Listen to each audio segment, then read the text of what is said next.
Good morning to you, and thanks for joining us on News 4 today.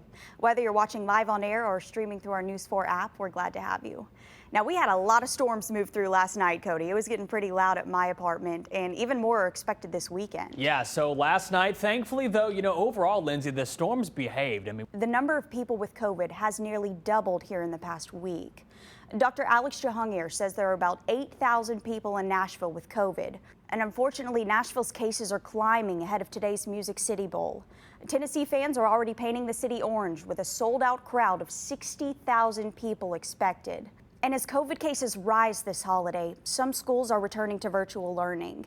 Meanwhile, districts like Metro Nashville schools want to keep operating in person. News 4's Justina Latimer checked in with the parents to get their take. Police say a man in Hopkinsville is behind bars this morning for killing a deputy in Illinois.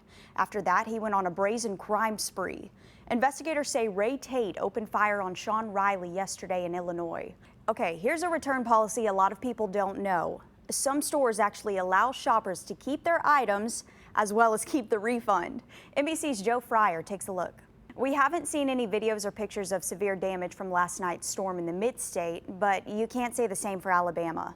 The storm ripped off a roof of one building, and there was heavy damage downtown in Winfield. Today, a warning for people in Graves County. Tornado sirens in the area will be tested later on. You'll remember Mayfield in Graves County was one of the hardest hit areas by the storm 3 weeks ago. The sirens will sound today at noon, but again, this is just a test. Also happening today, police in Graves County will hand back recovered items from the candle factory destruction. Since the December 10th tornado, first responders have been collecting wallets, cell phones, and other items from workers. And while all of this is going on, police in Graves County captured a handful of people with meth. And many communities in Kentucky are turning from cleanup to rebuilding after the storms.